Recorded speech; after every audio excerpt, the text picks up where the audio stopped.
All right, and we back live. Welcome back to Kingdom Cast. This is your host, formerly known as Bad Love Chuck, and my guy Country on the right. We back at it with another episode. Don't forget to like, subscribe, comment, and share on your social media platforms. Also, we got some breaking news to get to, but before we get to that, Country, welcome back, man. It's rare that you take a break these days. How you I feeling? know, man. Hey, it's hard being Superman. I'm just playing. allegedly, allegedly, you I'm Superman joking. out here. No, I wouldn't. I ain't that cocky. No, it was cool, man. I had to do some family business last week, but we all cut up. We back. Back like we stole some. It's almost draft season, so let's get this thing cracking. Yeah, and then I said, you know, lit up another cigar, man. So I mean, you currently celebrating something right now this month? No, Is there I a just had some celebration you got extra going ones. on? I had some extra ones, so I was just getting it out the way. What's happening, Big George? Big G. Big G in the building.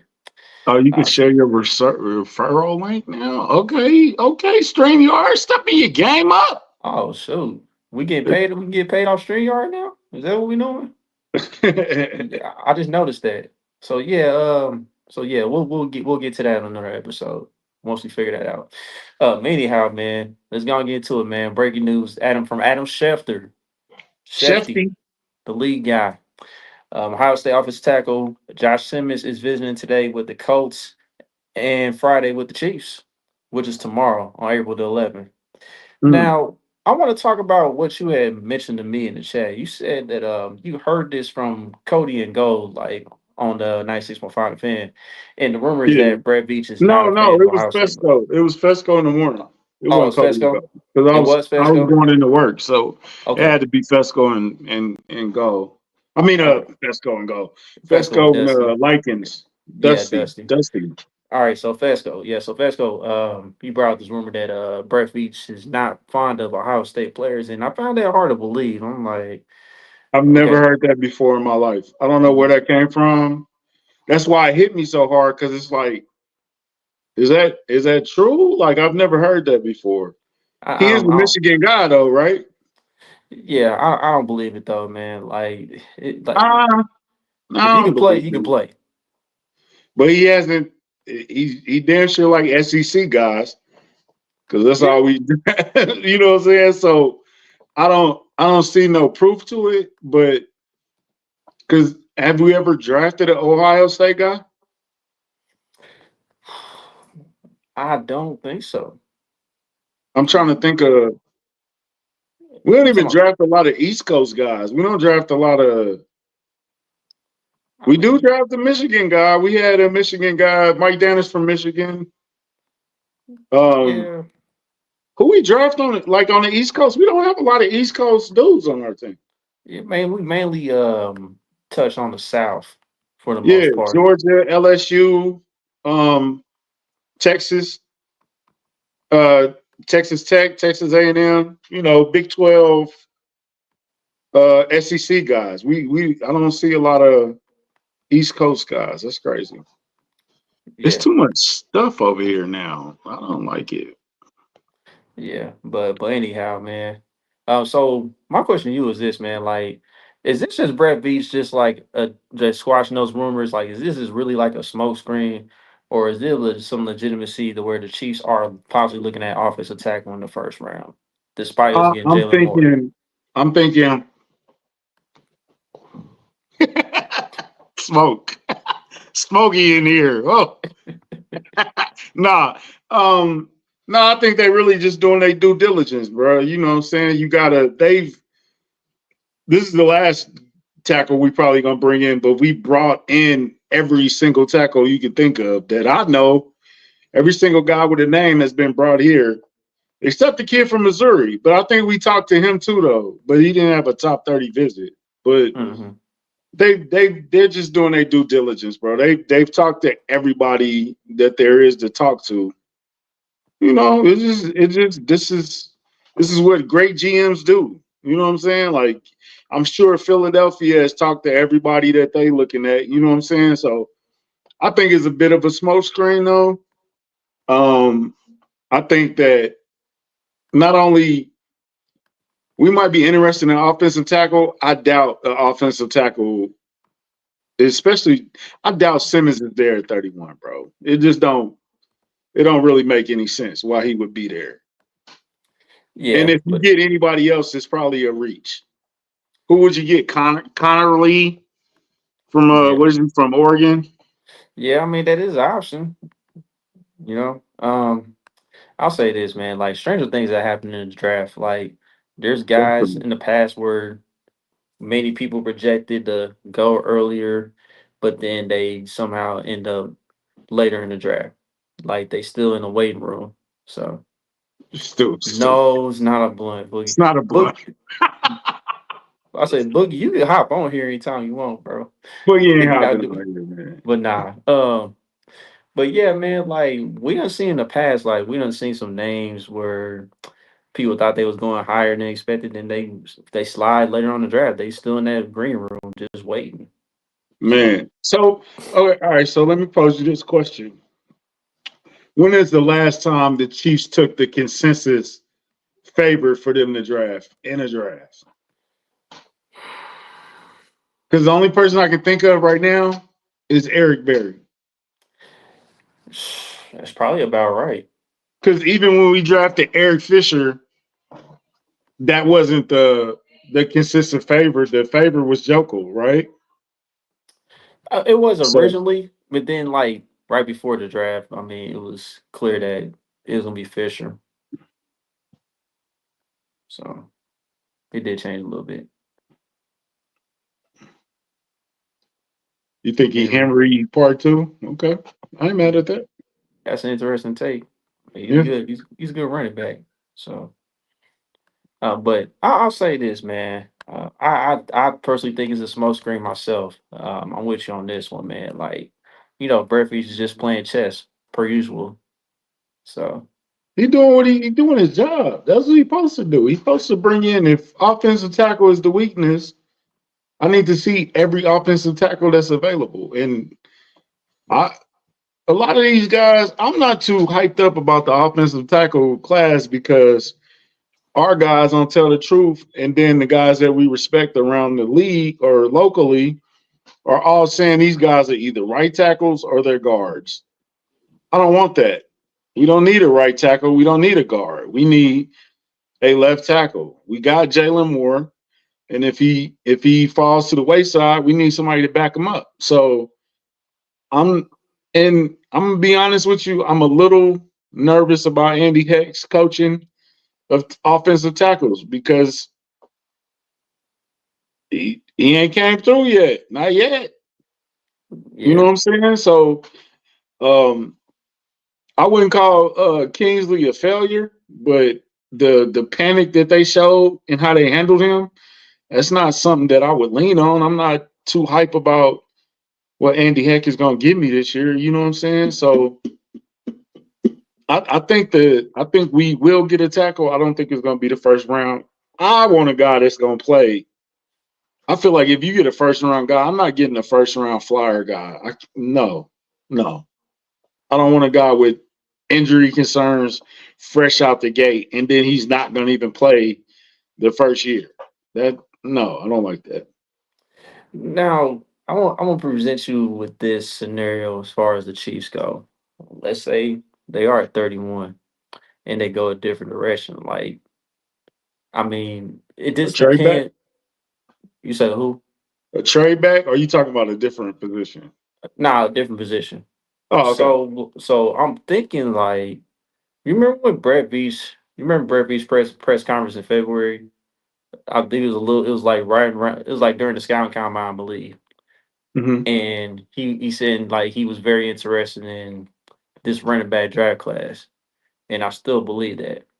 So the way the stuff that I've been hearing lately with a particular running back, and if he's not off the board and he's there at 31, do you think the Chiefs explore that road again like they did with Clyde? Do you It think that possibility is depending on the on table? how the board shake out. If Derek Harmon and Walter Nolan are sitting there, there ain't no running back that I would take. No, I wouldn't do it because there's running backs. There's always a DJ Giddens. There's always a Devin Neal that everybody likes. There's a RJ Harvey that D Mac was interested in. I seen I seen CJ mock Dylan Sampson. It's a lot of running backs. You know what I'm saying? So normally, if it was like four running backs, yeah, go ahead and get Travion Henderson or what's the other kid that everybody likes? This cute kid, the Jenkins kid. Oh, Quinshon Judkins. Yeah. Yeah, yeah. Or get him.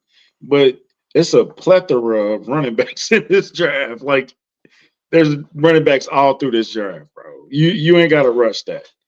And like I said, if Harmon is on the board or if Nolan is on the board, you know what I'm saying? Hey, the only thing that would stop me is somebody want to trade up and come get Jackson Dart. And I'll take who's the first pick in the first round? Tennessee Yeah. or who else? Cleveland. I doubt Cleveland like Jackson Dart though. But Man, Cleveland don't need to make any more mistakes. The way things, the Cleveland way need. things been going for them. I mean, and that's something that I was gonna ask too, man. Like, but no, I'm sorry, bro. If it's between them defensive tackle, because I feel like defensive tackle is the number one need right now. It's clear and head and shoulders above everything else because they really locked up. I don't even think we draft a safety no more. I was going into the draft thinking we needed a safety, but when we got Mike Edwards, it's like, we don't really need a safety. It's not a pressing need. They really can go best player available. But if Walter Nolan and Derek Harmon are on the board, or even Luther Burden is on the board, I'm not getting a running back. It's too many running. It's just too many running backs. And listen, I'm with it. Like I mean, I would at the end of the day, I would prefer them to have somebody lined up next to Chris Jones, possibly be ready to go. Okay, So, so what do you think the biggest needs are for the Chiefs right now, as it sits right as this roster sits right now? mhm. What is our biggest need? Defensive line or D tackle, running back. Let's see who else. Another linebacker for sure. Hmm. Probably outside backer. I mean, that's like the top three for me right now. Right. So I see a lot of people. I think offensive tackle is up there, but D tackle, linebacker, running back, or D tackle, running back, linebacker. That's my needs right now. Man, I don't really need a wide receiver. Like, I don't know, people like mocking wide receivers and they want two wide receivers. It's like, do we need two wide receivers? That's crazy to me. I don't think so. I don't think so either. Like this, like it's not a gang of wide receivers in this draft like it is running backs. Like I feel like you can get a running back at 95 and we'll be straight. Or you can get a running back at 133. If you stretch it a little bit, you can. And there goes Trey and D Mac.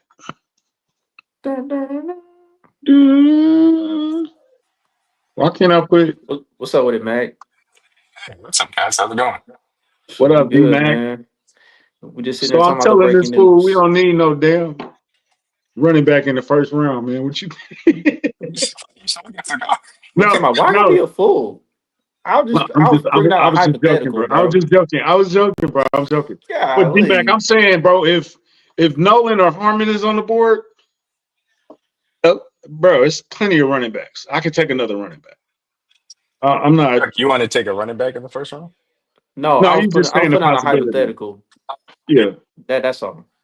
I mean, I'll take a running back before I take an offensive guard. So it's not the worst position you could possibly take, but nah, yeah, I'm not pass on a running back. But I will say, I think that I like Amari and Hampton more than Ashton Genty. I think that I've landed there. Um, Not to say that Genty's not amazing, but that's how I feel that strongly about Amari and Hampton. And You just came there in the last couple of days? Yeah, because I mean, I was watching both of them, and I can get into it. We got somebody just sitting backstage. We got to bring. yeah, Is he? yeah, I gotta I bring tried him to bring up. him in, but it wouldn't let me. Yeah, here we go. Oh, Yeah. there you go. What's up What's with up, it, Trey? Trey? Let's Welcome go to to the big fam. Duncan Hines looking at. What up, What's dog? going on, man? Happy to be here. Man. What This is up, Trey? to be on. Introduce yourself, bro. Yeah, Trey, introduce everybody. Introduce yourself to everybody, man. What you got going on here with the Kingdom Cast fam? My name is Trey. Some people have seen me. Pretty much the majority of y'all have seen me through East Kingdom Family group chat, or just like through anything, any other type of way. I'm very active in spaces. On Kingdom Cast, I am helping out in whether it be college sport, college football, you know, basically.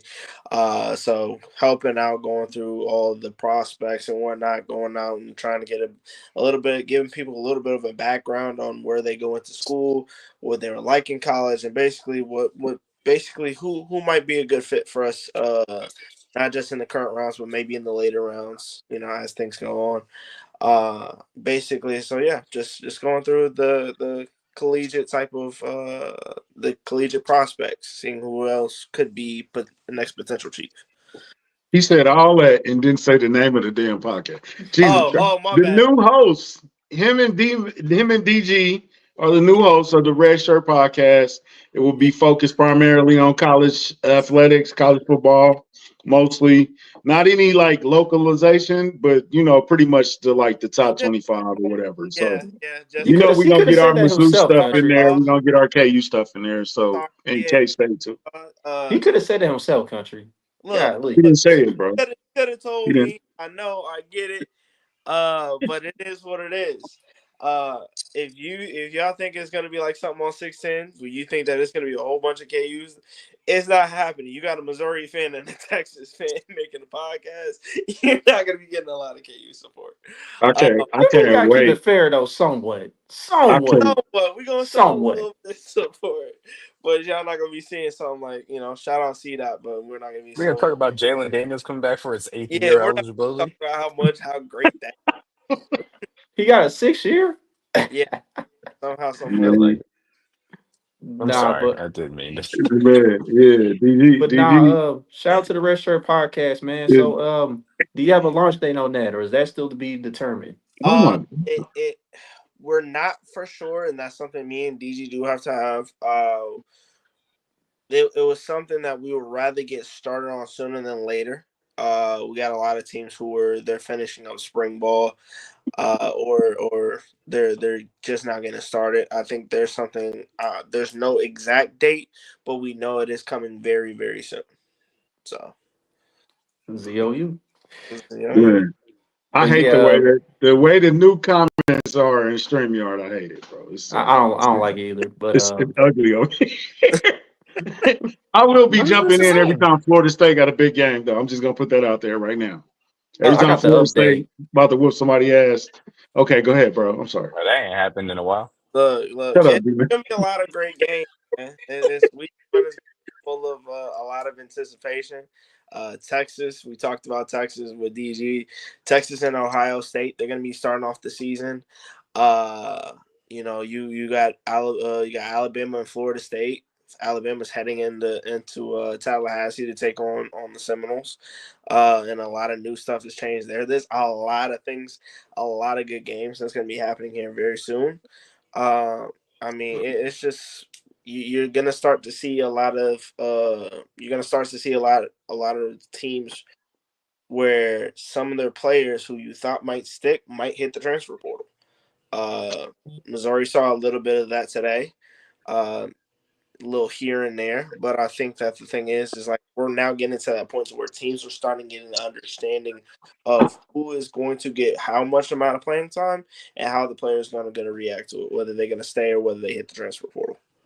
So, We definitely be looking forward to that, man. Yeah, definitely. So I'm excited about that show, man. I think and DG volunteered. He wasn't forced to do this. It was a oh yeah, yeah. volunteer type of thing, and We we're get all Hey, going to help Chris, out. we get paid. I mean, we kind of getting paid right now. That is fair. It's coming. That's a good it, point. Trey, Yeah. Trey ain't getting paid. He ain't been here long. Hey Trey, we're working on you, Trey. We're working on you, look, dog. We're look, working on good for him everybody. right now. We're gonna Yeah. everybody, absolutely. But okay. So let's present the scenario again, since Trey and D-Mac are here. But nah, You're on let's the rewind it board back at further. 31, huh? Let's rewind it back further. Go ahead. Let's focus. Let's go. Let's bring the focus back on Josh Simmons, like to break Okay. against that visit. Like, is it basically a smoke screen? Is it just like to squash the rumors about Brett Veach not being interested in Ohio State players and all that nonsense? Uh, Like I said, until we hear somebody else say that, I'm not going to go. Right. I've Because I don't never believe heard. that. And Trey or D-Mac, have y'all ever heard anybody say Brett Veach doesn't like Ohio State players? I don't believe that for 1 second. No, I don't believe it. I think he does show favoritism. Like we know that he loves and he supports BYU players. There's always been That's that. Andy Reid, though. Yeah, that's Yeah, that's Andy. Andy Reid input. Yeah. But But nobody. they both have BYU ties though. Yeah, they Yeah, both. yeah. So I don't buy into it at all. Do we have okay? Who's the About last who's the last East Coast college player? Who's the last Big Ten player we drafted? Mike Dana? Karloftis. Karloftis for Yeah, I'm about sure. to say Karloftis. Karlaftis from Purdue. I can't say. Oh Yeah, yeah, Purdue. My bad. Karloftis But and technically in this type of case with Washington now also being a part of the Big Ten, technically it would be. yeah, technically we'd be Yeah, Duffy too. yeah. I'm trying to think Because last year's rookie class. We got last like two kids from Michigan, right? Like, Chanel obviously is also from Wisconsin. yes. yeah. Okay. Yeah. All I'm right. trying to So think if I'm outside of this. the other question we had, when is the last time you seen the Chiefs draft the consensus favorite for the Chiefs to draft? That depends I on what said you mean Eric by Berry. It's been a while since it's tough because of where we're drafting every single year. I mean, by the time you get to our picks, it's a crapshoot. So I think that kind of skews it. Obviously, picking earlier, as far as some of the other ones, it makes sense. But I think that's a big piece of it. Go ahead, Trey. I would definitely say that I totally agree. Like, you know, like if you're talking about we come into this conversation where I've sat over here and I hear you guys talking about where we had a best player available. I mean it's kind of sometimes we see it mesh where it's kind of like it's a need, but it's also still best player available. I mean, but it's again that whole part of where you're getting drafted. I mean, we're drafting in the late rounds. We're drafting 31 or 30. Like the shortest we've been is what 2021 when we lost to the Bengals in the AFC Championship game. So that's were the we that high? huh? That's the year we had two picks, right? That's when we had George and Trent, right? That is, I believe so. Yeah, that was the year where we had that pick, and and we traded with Miami to get those picks. So I mean, Yeah. like you're going from around 29, you're in around that 29 to 32 area. So You might as well be in the second round for real. exactly. So we've never really had a best player available type thing. It's kind of been like he's there, we need him, and he's going higher on other boards. So Oh, would you count Felix as a consensus favorite? He was mocked to us a lot.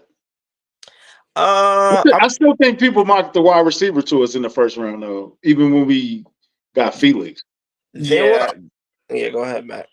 I mean it's a little bit of an issue only because not a lot of people maybe saw Felix as a first rounder, but of course, people were like the Kansas connection. It makes sense. They kind of need some edge help. It lines up from that perspective. So I wouldn't consider him a favorite, but he was one of the people mocked to it. Sure, I don't know. I know that obviously if you look at across a lot of mock drafts and see like, all right, well, a lot of people are saying it's going to be some type of tackle, whether it's Conway Jr. or a Simmons. The likelihood of that happen, I think, is probably low, but I don't think that's a function of maybe the guesses not being right or the position not being right. It's difficult as far as the draft is concerned. And particularly at that position, it's just because I think that both that position is just going to be picked higher than people always anticipate than it going. Okay, I'm gonna ask this question to the room. What is one position that would make you throw your phone if we drafted in the first round? I'm gonna start. If we draft a guard in the first round, I'm through. We're gonna cut the live stream. We cutting playback. I'm cussing, and it's gonna be epic. It's gonna be a rant. If we draft another guard, if we okay, guard. Okay, Chuck, who would you not draft in the first round? I like that. I like that. Yeah, Booker, or Greg Zabel, would be the two guys. If Truthfully, if it was Omar and Hampton, I would not lose my mind. Like if it was, I wouldn't lose my mind. I would not like it. I would. That's not where I would go with it as far as running back, but I wouldn't lose my mind. Okay, who would They're just make not you? I off the mean, what card. position would make? Not we're not gonna even name a person. Like, what Uh, position would make you lose your mind? Interior offensive line. Yeah, thank you. I would lose my mind if it was interior offensive line. Um, Obviously, we don't know about quarterback. I I would, could legitimately justify the right prospect at any position outside of interior offensive line. Like if for example, it would be a stretch, but if they said that Trey Amos or Savon Ravel Jr. was the guy that they identified to be a lockdown guy next to Trent McDuffie and keep him on the inside more often than not moving forward, then I'd be like, okay, yeah, I can see the vision as far as I was concerned. Wide receiver, sure, interior defensive line, but edge, obviously.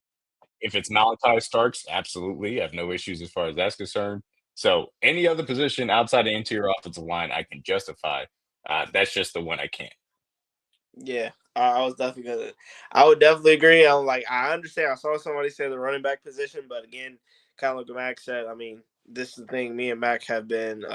We since the KU game, we've definitely been on that Amarion Hampton train, where we had some fans who try to ask us why they believe that he's better than Devin Neal. Uh, but I mean, outside, if you gotta take a look at that, outside of Ashton Genty, Amarion Hampton is your two. Like that's really where it is. The running back room, it goes, yeah, it's 1 and 2.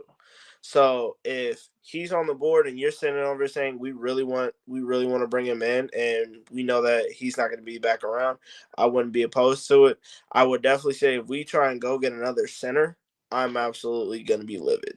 It's, I'm going. Man, Yeah, that would make absolutely no sense if we That got our center. it would that's be better. guard Yeah, or center. I'm definitely cutting the stream if we cut it. We might cut it.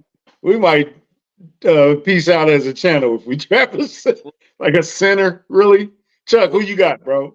Yeah, I'm with the consensus here. Interior offensive line, like it wouldn't make no sense. Like it's because at that point, it's like, okay, what are you really doing with Kingsley now? Like we got him.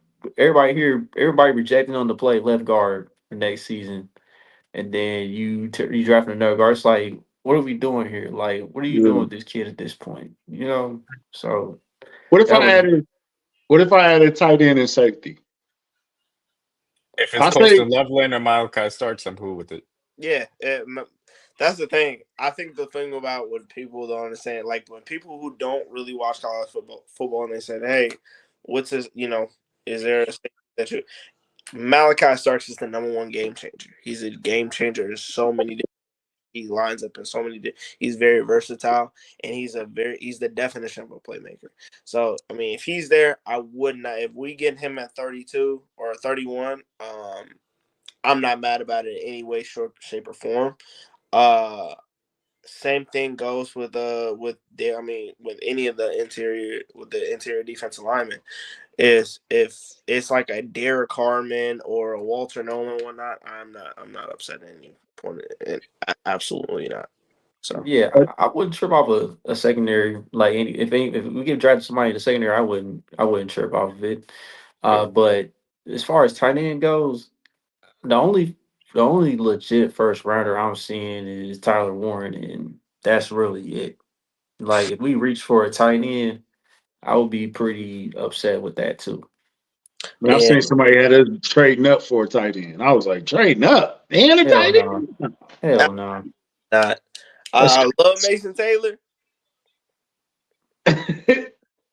But I'm just saying. But I'm just gonna say this right now. Like it really wouldn't shock me if the Chiefs, if Travion Harrison's still there at 31, it would really wouldn't shock me if the Chiefs went ahead and drafted him because of the fear that he would not be there in the second round. Has he shot up that much Yeah, over I'm the hearing last his few stock years? is rising quite a It bit. is. Yeah, that has been one of the main guys. I think the thing about it is this team's his combine was very solid. I liked it. I think that he did pretty well on all levels. Uh, I think that also the getting people's attention is he's not only a lethal receiving back, but his ability as as a pass blocker. We don't see a lot of young guys who show glimpses of being, I'm not gonna say elite, but very productive pass blockers. And Travion Henderson fits that mold. Okay, I'm just okay, gonna I'm just let's gonna say say this. this right now. Go ahead. It's either gonna be us or the Broncos that take him. I'm gonna put that on record right now. Okay, if Trayvon's a 10 Mhm. and Giddens is an 8, is that crazy? Is that too much of a drop off? Are they that much different from each other? Or what's your guy Harvey or Neil there's a lot of running backs in the draft, man. Uh, There are. there, Absolutely. And look, the reality of the situation is when you look at this class, like obviously based on how things go out, like if the running backs and specifically as we talk about for me personally, it, if Amari Hampton's not the guy at 31, then I'm probably not taking a running back. Like it would have to be that level of prospect for me to do it for running back in the first round. But then it's like, okay, well, you get to 63. I've talked about if you want to split 63 and 66, move up in the second round a little bit and then move back and then try and get a specific prospect. I think that that would put you more in the range to get one of the OSU running backs because it sounds like they're getting pushed up the board as well. And that'd be the question mark. But for me, when you're talking about 63, 66, I'm only taking one of the OSU running backs because that's the only guys that I have kind of in that tier that would make sense. And if not, then I'm comfortable waiting until the third round or even 133 to get a guy and then take one later on too. Because I think that it's a deep running back class. I think that you can find rotational guys later on into the draft and guys that have the skill set that you're looking for from that standpoint. mm. I I'm mean, I'm hoping I'm hoping Nolan and Harmon are on the board and somebody wants to jump up to get Jackson Dart and I can go down 3 spots and get my choice of one of those guys and add maybe a later pick or something like that. But I'm Yeah, I'm not if mad teams about want to getting a running back because I think we definitely need it's in my needs list. But how often are we going to play that running back? Are they mm, going to run the running back? Are they going to play? Are they going to play? Like we got a full running back room right now. Are they going to play him? Are you giving up on Pacheco? Or with it. It's is all I it an think. Yeah, emergency in case shit happens type of There's pick? I'm not. go ahead, here's how Trey. I think. Here's how I think it will play out. But Pacheco will have his opportunity because it'll be a contract year for him. Yeah. I think Kareem probably gets bumped down to RB3. Maybe. It depends on who it is, though. It depends on who the rookie is. Mhm. That's what it comes down to. If it's Amari and Hampton, then no, the rest of the running back room doesn't matter because everybody else is secondary to Amari and Hampton. I think truly, if it's Travion Henderson, then you're looking at a true one kind of, and then a change of pace with Pacheco type of kind of standpoint. You're talking about some of the other guys, then it's more of a kind of 1A 1B situation where these guys are complementing each other when you're talking about going into the third and fourth round. So it's really it depends on the running back, but I don't personally, and I could be wrong about this, but I don't think they give a damn about it being Pacheco's contract year. Like nobody's guaranteed touches as far as it's concerned because they have to. If it's a level of running back talent that they bring in, then I think they're going to give them, that level of touches as needed. And then on the flip side, I understand that there's 4 running backs on the roster, 4.5 if you consider Carson Steele a part of that room. Those other 3 guys aren't factors as far as that's concerned because we know Kareem Hunt is useful in the short yardage, but that's what mm. he's useful for. We know Carson Steele is basically a fullback, and we know Elijah Mitchell can't stay healthy, so we can't count on him for anything more than that. And obviously, Pacheco has his flaws too. So I don't think there's anything in the room that prevents you from doing things. Nah, I definitely agree. I think that Pacheco can't. He can't. He can't. the thing about it is the the front office, I believe that they are still adamant about Pacheco. They believe that Pacheco still has a lot of gas underneath him, which he does. But again, it just comes off of again the grade of the running back. Like what Max said, is like if it's a RJ Harvey, it's going to be running back by committee. We're going to see how it goes. We'll see how he develops. Primarily, you're not going to expect him to get big time production immediately. But if it's a higher caliber, if you're talking about an Amarion Hampton, if you're talking about potentially a Travion Henderson, if I mean those two guys, I think those two of the guys are the main two ones that is like if they're there, then yeah, no, we're going to be building this room around him because we have that kind of belief in him and we know that they're going to be able to produce. But I don't think that they're entirely giving up on him. I don't think that they're entirely giving up on Pacheco. I think that probably what they did see from Kareem Hunt down the stretch was that maybe, you know, the tread on the tires were a little bit thinner than what they thought.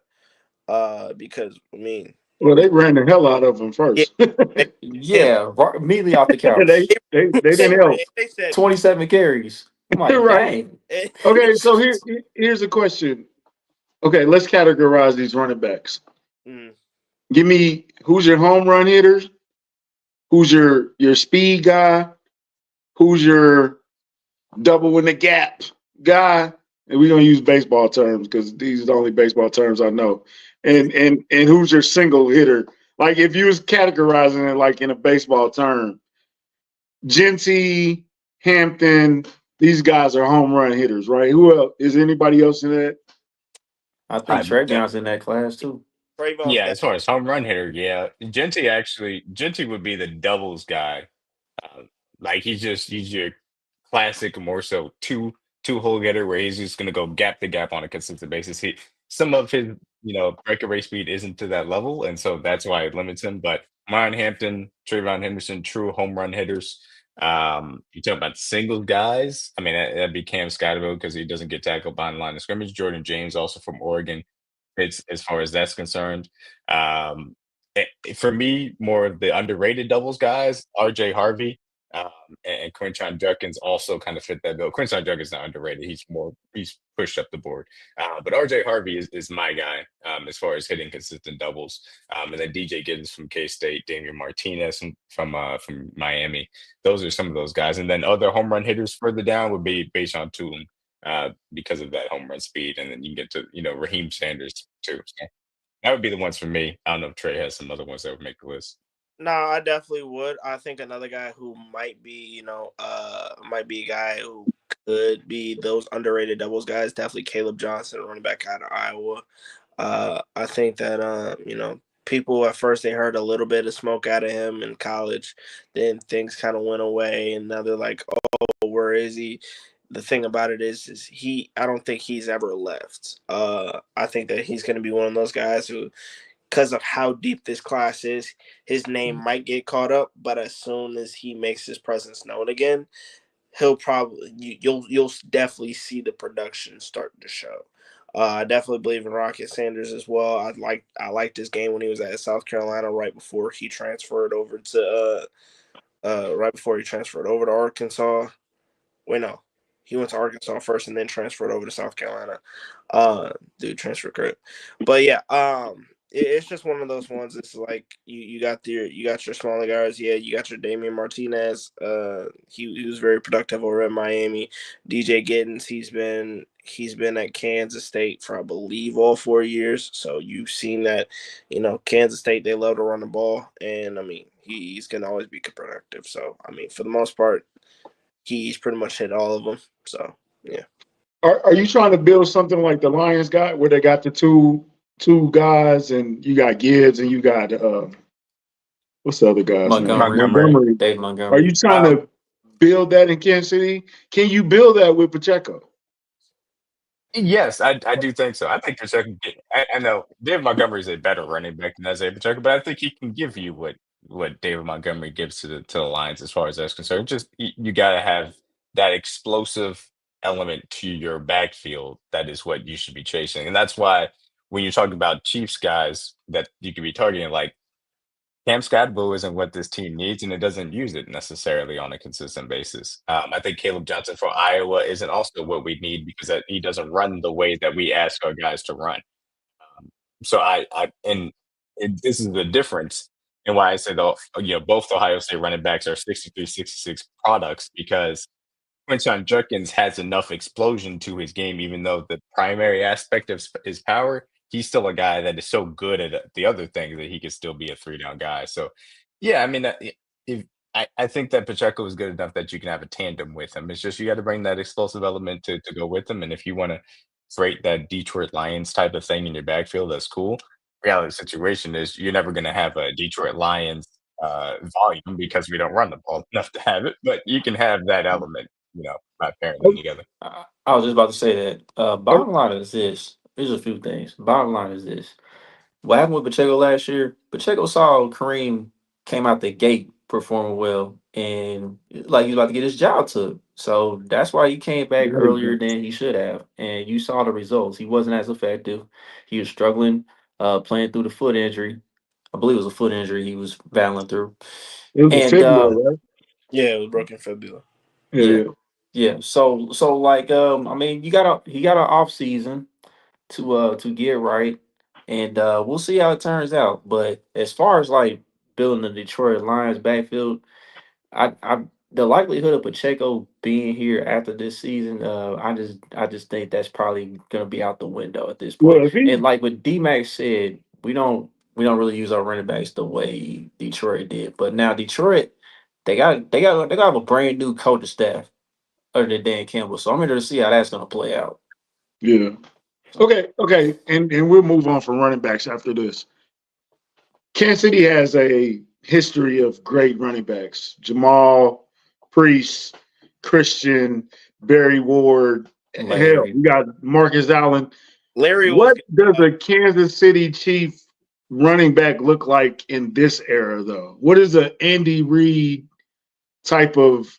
I mean, because Damian Williams came here and looked like a great running back, and I know he's not a great running back, but he fit the mold. Like, what's the mold of a great running back in Kansas City I think that currently? In Spag system, Lord. No, Um, in Reed's system, yeah, a great running back.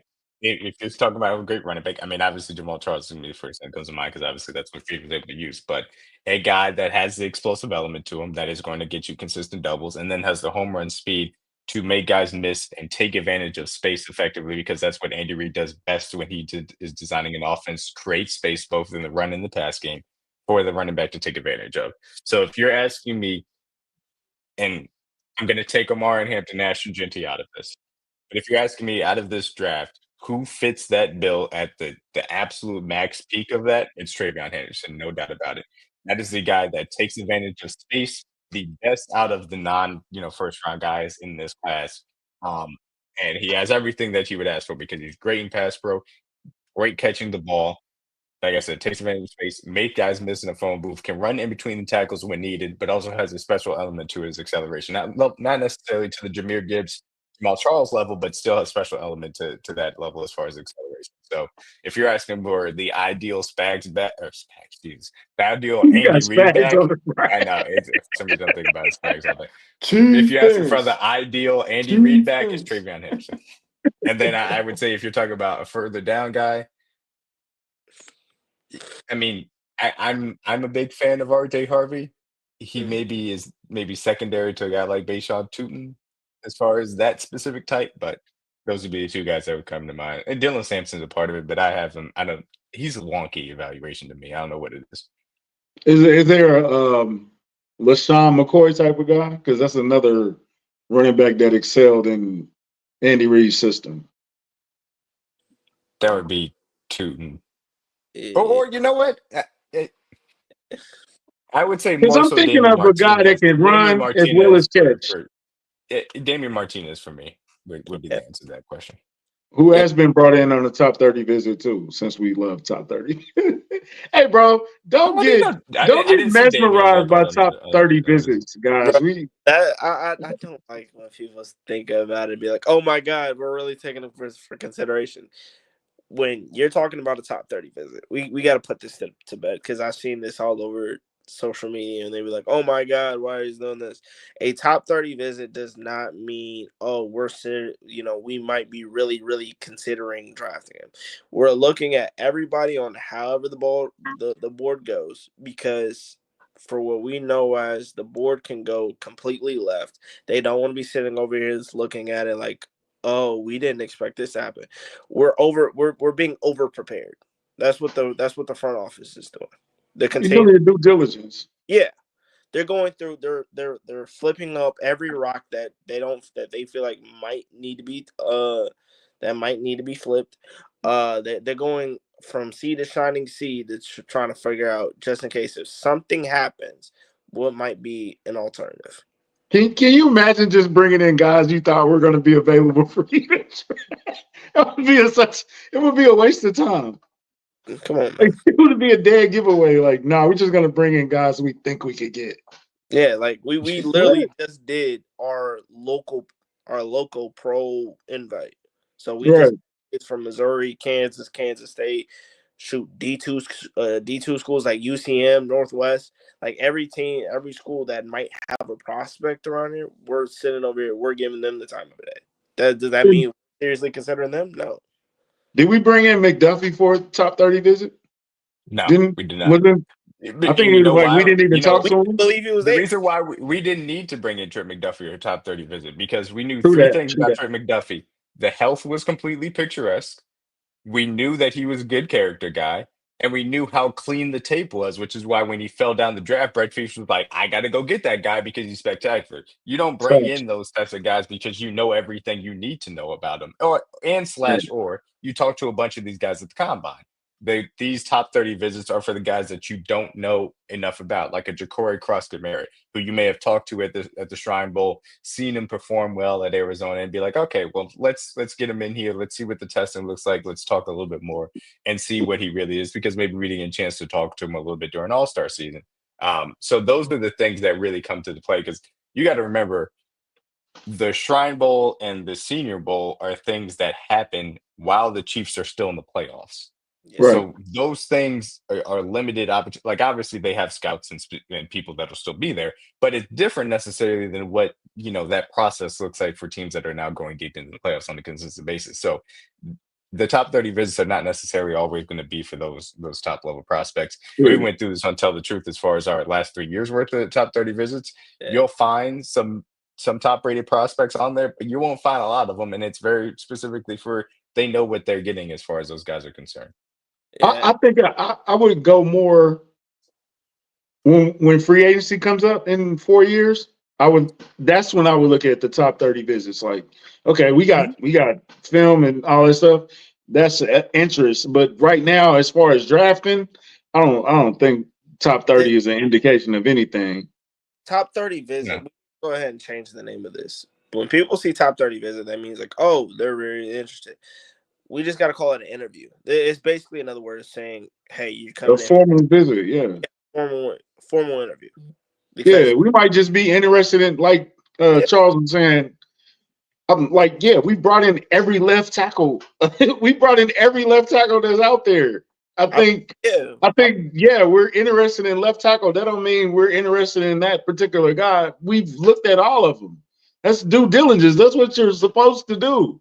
And this is no disrespect to Logan Brown. We brought in Logan Brown. Not a lot of people are very high on him. Not a lot of people know about who Logan Brown is. I tweeted about him today, though. Yes, some people have to go through a RAS score to go find out who is this Logan Brown kid. I mean, that's just kind of where it is. It's just like we're gonna see a position of need. And if, like what Max said, unlike Trent McDuffie, we knew what Trent McDuffie was, so we didn't need to bring him in. It was just a waste of time. You're going to preach to acquire. So all it is from here on is you're getting an idea. Okay, so tell me more about your game. How do you feel like you would fit with our team? If you know that he's a fit, you don't need to tell him. You don't need to ask. Right.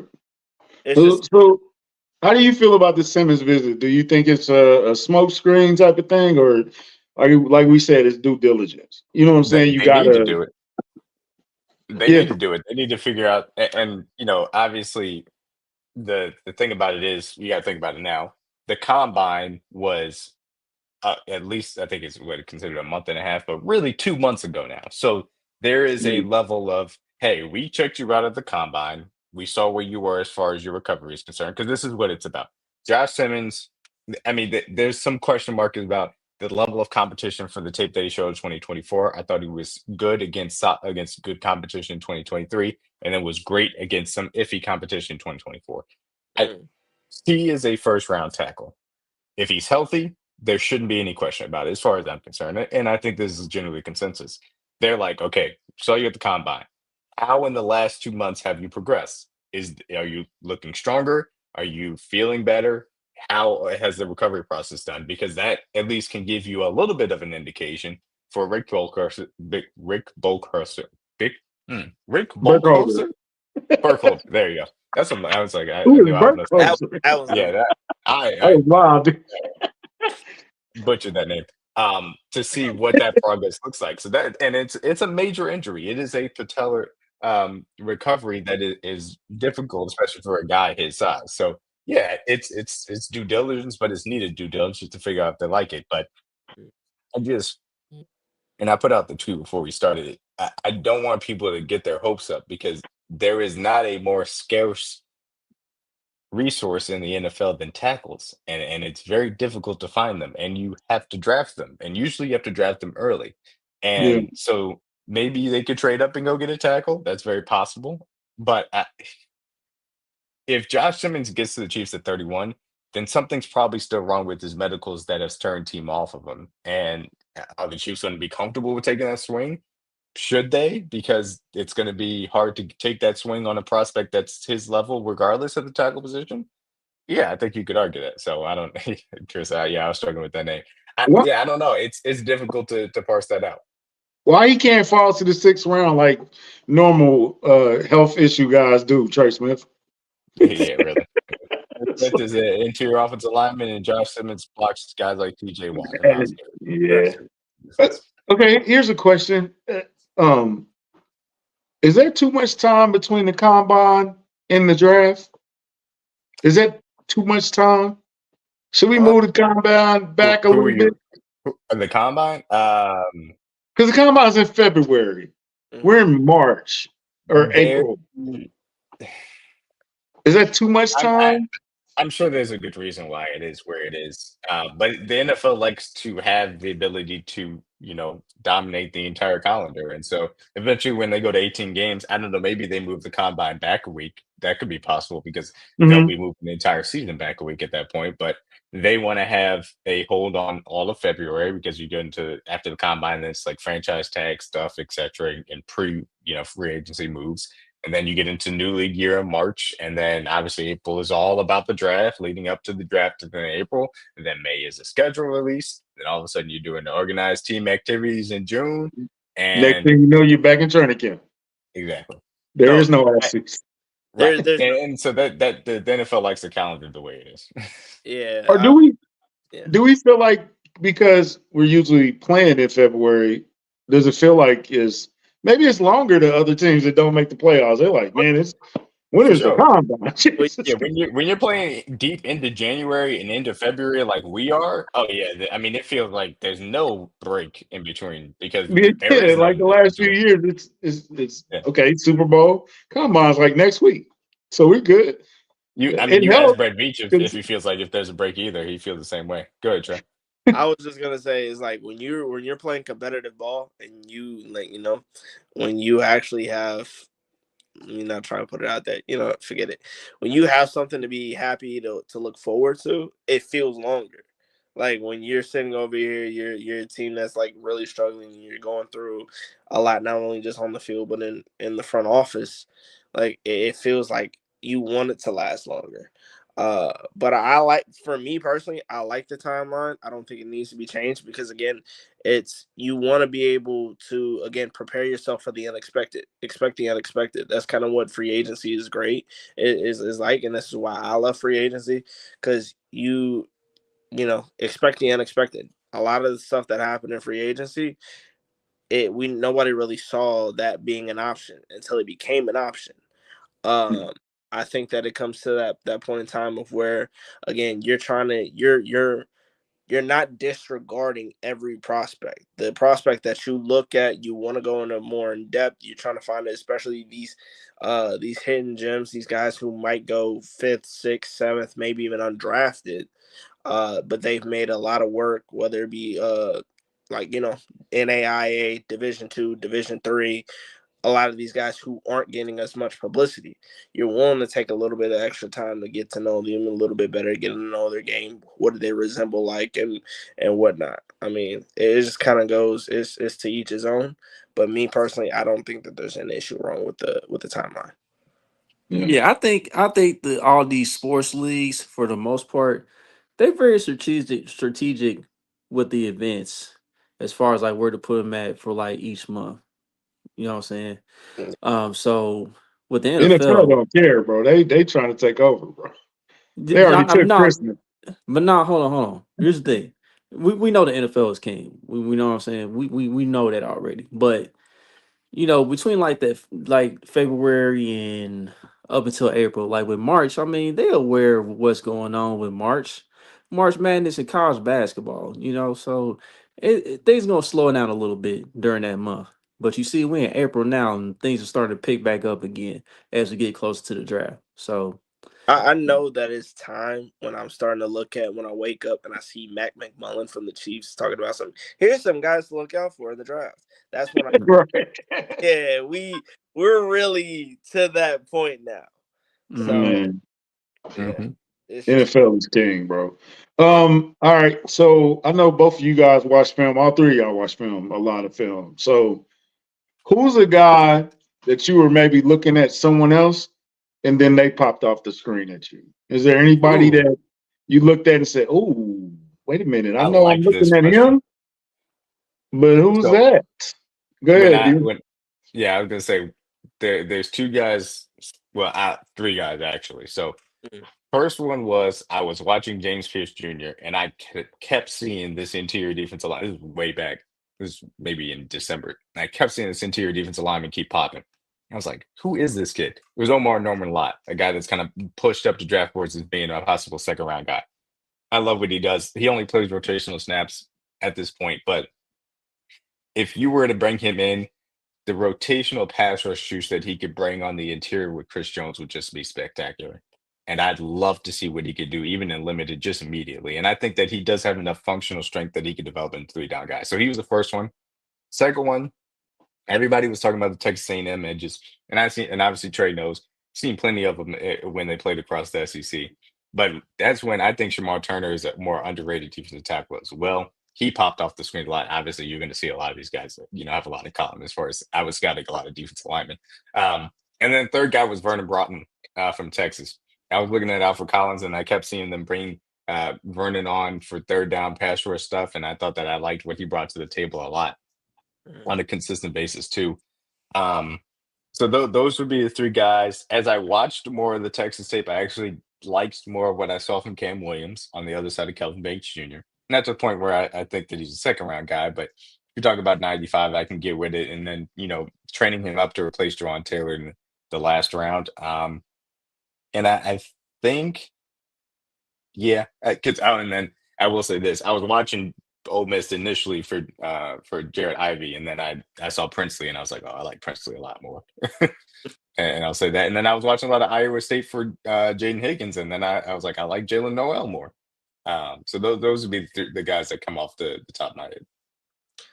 I would say for me personally, I was looking in the Reese's Bowl, and one of the guys that really, I was looking at AZ Thomas out of Florida State, and then I saw on the other hand, you know, Maxwell Harrison, cornerback out of Kentucky.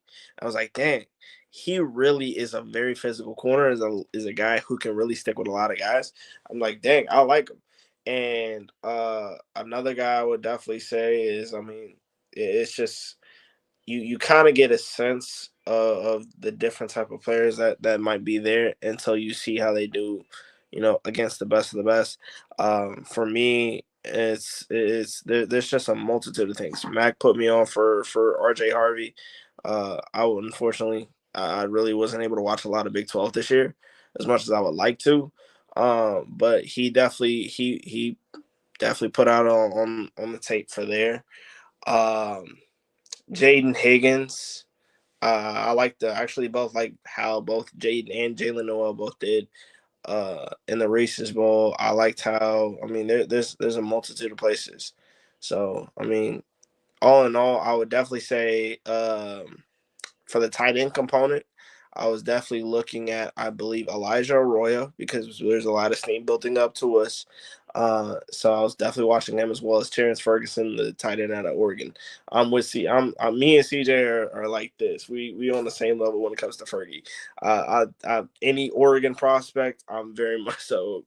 Other than of Yeah, course, we might get a CJ response like DG had with Worthy this year. I would love to see CJ come out of his comfort zone, bro.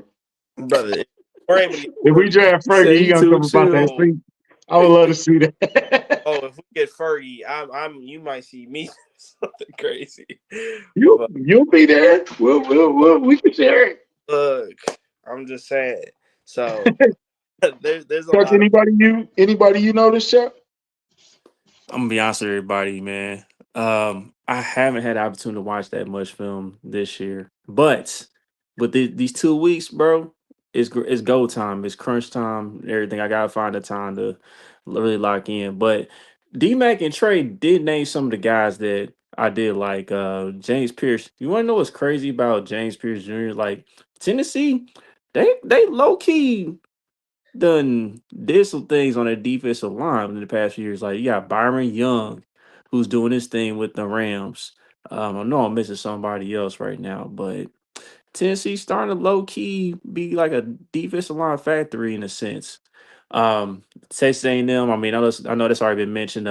Everybody was hype about Shamar Stewart, but really the other guy, Turner, he's been the one that's been kind of popping up more lately as being more of a impact guy. Trey mentioned Elijah Arroyo because Elijah Arroyo, he went crazy like during the recent Senior Bowl week. He showed out and everything. So, but as far as like having my own list of guys, you may hear something from me like when we officially go live for the draft. I'll just Yeah. say that. So as I'm going through a lot of my bookmarks and like everything of things. I'm so mad at myself because I didn't bring up Brashard Smith, the running back out of SMU, oh because Mhm. man, that's one of my favorite guys right there. I Yeah, definitely the fact that I didn't bring him up in the running back component. I'm so mad at myself. That's Uh, something, that's a lot. man. That's a lot of explosion right there for sure. that yeah. What are you Yeah, he telling? kind So of a sleeper. Yeah, He and kind of a I'll sleeper. say two my apologies, two other guys that were coming off. I was watching a lot of this team really out of because I was a little bit of a sicko for this team, but I also have a friend who was on the team. But Tulane had a really underrated defense, yeah. and obviously this name kind of popped up because the Chiefs brought him in for a visit, and it was Aiden Hutchinson. And I was interested from that standpoint because I saw him play, and I was like, "Oh, I really like what he brought to the table for this defense." And he fits, kind of what they're looking for. He's 6 foot, but he also is about 285, and he has the power, inside out versatility. He played a lot of edge for Louisiana Monroe, and played a little bit more inside for Tulane too. So I like what he brought to the table. So when I saw him pop up, I was like, all right, that's good. They're looking in the right places as far as that's concerned. Um, and I think the other one, they have a corner, and unfortunately his name just popped out of my head. And when it comes to me, I'm gonna be upset. I gotta look it up. Uh, Michael Robinson, that I also like too. That played on defense. So it's just you kind of watch these guys, and then you see them play, and then you kind of file it away, and then all of a sudden it comes back up during draft season. You're like, oh, okay, well, that makes sense, and I definitely want to pay attention to them. And then Elijah Williams, who had a really good HBCU combine out of Morgan State, had a great year for them too. So yeah, I mean, those are some guys as far as further down the board that make some sense. Oh snap! I definitely forgot. This is one of the guys that I'm very adamant about. I don't think that a lot of people uh they might mistake him for his size. I really like the running back out of Delaware, Marcus Yarns. Yep. Hmm. In the Senior Bowl, he's a guy that, especially a guy who is a receiving back to the core, that's Hmm. definitely a kid that's there, because he can catch the ball, he's got breakaway speed. The only thing about it is he's a little bit undersized, not only just height but also weight compartment. But I mean, for the most part, I'm gonna be rooting for the kid. He definitely made a fan out of me. So Yeah, I liked what he brought to the table as far as the combine, and he was somebody where I didn't actually, because I didn't watch the Senior Bowl live, but I went back and watched it a few weeks later because I need to be able to get back into. Obviously, we were in playoff mode during it.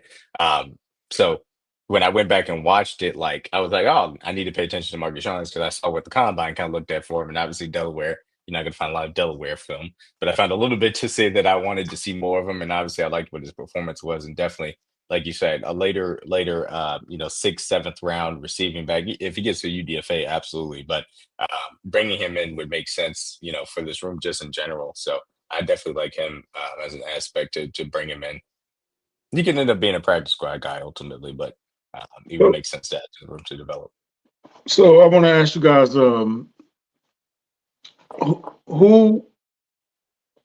who who's a guy maybe last year or year before or something that you looked at and be like, man, he's gonna be nice, and then they actually proved you right, or even exceeded your expectations. And then who's a guy that you was like, oh, he's gonna be nice, and he turned out to not be nice at all, and was below your expectation. hmm.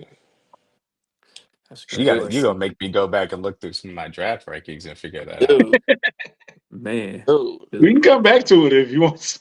Yeah, that's a lot of names. That's a lot of yeah, names you gotta go back and look at. oh, So Maybe that's something we can do on Kingdom Cast of this yeah. last week. Name a guy that you loved and a guy that just didn't live up to the hype. yeah, we definitely say that You for next remember week. when we in 2013, everybody was like, Deion Jordan is going to be the best linebacker you've ever seen, and then Man. Deion Jordan was not the best linebacker we Man. ever That seen. dude was so undersized, bro. Joko wasn't even that good. He flamed out in what, 5 years? How long was Joko in the league? Yeah, he Uh, wasn't in the league that long, I don't think. but yeah, He flamed out, and he was a number one pick candidate for real. But I shoot. know, I know, in the draft we always gonna get a Senior Bowl guy. Is there anybody? It's hard to say any particular guy, but is there anybody from the Senior Bowl that you think look Uh, good or anything like that? there's a lot there because there's a lot of good talent out there. Mhm. Mhm. For instance, some people be like, "Oh, Jalen Royals, wide receiver out of Utah State." We've been Mhm. knowing about Jalen Royals even before then. Man, Yep. there's somebody that did dominate in the Senior Bowl. I'm having a hard time I like trying to Tez remember who Johnson. that is I'm not gonna exactly. tell you, even Tez though Johnson. yeah, Tez Johnson. I know that he won't be Yeah, a because fit for us. Tez, because here's the thing, like with Tez, everybody's talking about his size, being undersized and everything. That being concerned. And then like, some people was concerned about his 40 time, but it's like, when you pull up the film, like I think all that stuff goes out the window. And like during that Senior Bowl, like he did his thing. So He did. He it, still it, it's scares it's me. I mean, yeah, yeah, like his size and everything, I mean, it's still a concern, but if he goes to the right How big is he? situation, I he mean, may be all Paul, right. what's the size? No, he's like Uh, he's like 159, 160. let me Hmm. look it up. He Yeah, that's a little Um, light. yeah, it's like he's a as far as Senior Bowl is concerned, like two of my favorite edge prospects, Landon Jackson out of Arkansas, Princely was there. Um, yeah, and Higgins. Noel and Higgins were there, but I like Noel more. Joshua Palmer obviously was there. Makuba, definitely like to see him Royals. And I'm trying to think of some of these other guys that are maybe Charles Grant. Charles Grant was a guy. Um, when I went back and watched him in the Senior Bowl, I was like, okay, I really like what I saw out of him. And then I went back and saw his athletic testing, and I was like, okay, then I can see why he would make a lot of sense as a day two developmental type of tackle, as far as that's concerned. So I would say he's definitely in that list, for a Senior Bowl guy. Logan Brown also was kind of a part of that, and then Caleb Ransaw, who's a safety out of Tulane as well. So I mentioned obviously I watched Tulane defense. Yeah. Yeah, I was hearing Landon Jackson and Charles Grant a lot after Mhm. that Senior Bowl. Yeah, Who they blew had up great. the tackle? One of these tackles got blew up off the line, and then somebody was explaining it on ESPN. If they was telling him to practice something, and then he got blown up.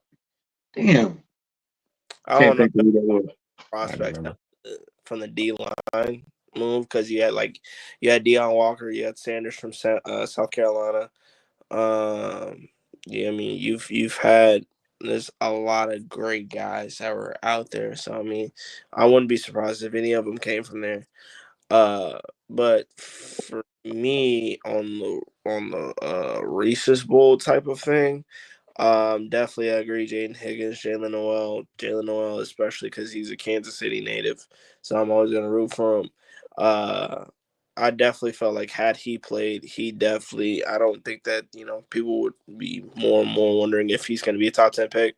I think Armand Membu he got injured, so I thought that he was going to be showing up. I expect him to still be a productive tackle, even though he's definitely not going to be coming here. Um, I think that he was nice. Brashard Smith again. He happened to have been in the Reese's Bowl. I'm going my stuff. Uptown Stout. He's a cornerback out of Western Kentucky. His Uh, name is what? up, Uptown. up, Uptown Stout, man. Upton, Uptown, baby. Oh Uptown. man, Upton. Bro, his it's name is hilarious. Uptown Stout. There's Uh, no W. It's I U. want to draft him just off his name alone, No, bro. it's That's a name, right? Upton. It's Of UP. course. It's U. I call him yeah. Uptown too. Yeah, we can call him Uptown. That's gonna be his name is Upton for. This D is Mac, hilarious. I'm gonna put you Go on the ahead. spot, D Mac. But how you feel about this, Chuck? Can we do a Kingdom Cast mock draft? Oh, fuck. Good Lord. I did want to say real quick. Kevin asked when do we do it? We are going to do a. I'm going to start it tomorrow, so we're going to have another Kingdom Cast fan mock draft poll, that we're running for the I next can't week. even see the comments on my thing, bro. I can't. You're good. Um, Sorry, you were Kevin. asking. I will also say, one of the guys that the Chiefs ended up bringing in, for a visit, Mr. Melvin Smith Jr. out of Southern Arkansas, was also, there at the Senior Bowl and had a good, outcome. I did find my draft rankings from 2023. Okay. I could tell you as far as some guys. So 2023, I loved Rasheed Rice. What I saw out of him, I thought that he was immediately going to be a good option for the Chiefs. And then when he brought him into the visit, I said that he would make a lot of sense. And obviously, we've seen how that worked out since then. So Rasheed Rice is one of my guys that hit specifically for the Chiefs. As far as some guys that I was, kind of excited about that maybe didn't work out, like I was a big Matthew Bergeron guy. Um, it didn't necessarily like he hasn't necessarily hit to that level. It's also a big, BJ Ojolari guy, which the Cardinals haven't necessarily had a lot of traction as far as that's concerned, but I did still like him. Me But some of the too, guys man. that have worked out, I did like Keanu Benton a lot. Obviously worked out for the Steelers to this point. Um, and then I'm trying to figure out if there's any other guys here. Uh, definitely been. I liked Avila a lot for the Rams, and that was a really good pick for them. And he's up and out a lot. John Michael Schmidt's been a little underrated for the Giants. I like Brian Branch, but that was kind of obvious. And then Gavon Dexter, who I think has been a little bit underrated for the Bears too. I like that pick too. And I also like Byron Young to the Rams. So those are some of the guys that I liked, and some of the guys that I also liked that didn't necessarily work out. Sidney Brown hasn't caught on a lot, in Philly yet. So Shit, that room is filled. Yeah. Dude. It's Gervon probably hard to Dexter, catch on in Philly. Dexter was definitely one of the names that he had a lot of hype. I Beast. think he had a strong combine, and that's what kind of kicked it off even more. So yeah, BJ was special, man. I love DJ BJ Ojo, so much. yeah. Oh my Where he god. at? He in Arizona? Yeah. Yeah. What are they doing with him? And Yeah, I years. mean, it's he had some growing to do, so it's not like it's the end of the road for him by any means. But Yeah. it just he hasn't caught on enough to that point yet. Sound like a Brett Veach special to me. Yeah. Yeah, I'm So just we're doing a mock draft. Is that too much right now? You can't set it up real fast. I mean, we're I gonna can. I don't know if Chuck wants Chuck, do you want to do I, that? Or no? You got to go to work. listen. You talking about like right now doing my draft? Um, sure, why not? Let's do it, man. to. He looks so he's disappointed. like We didn't pre-show. We don't really do a lot of pre-shows, but next time I'm gonna try to prep Chuck on the pre-show. I mean, the next week, bro, is the draft. So this is our last show before the draft. That's what I'm saying. definitely was caught off. Yeah, I No, you mean, guys. No, next week isn't the draft. yeah, When cause I is the mean, draft? Oh, another week, good 2 brother. weeks. Oh, I'm yeah, thinking yeah, about WrestleMania, bro. I'm thinking about WrestleMania. Oh yeah. 'Cause yeah. I was Wrong thinking like, I do podcast. too many Yeah. podcasts, bro. yeah, 'cause I was Right. thinking like next week, bro. Like that's when we can really just do a Okay, we can Kingdom do it Okay, Cast all next the my week. mock draft My drafts bad. you episode. want to. My bad, bro. All the We mock can do it drafts you next want to. week. Too many. We can do a quick 3-rounder then. Is that cool? That's We don't cool, have to do bro. all 7. It's cool, bro. I don't care.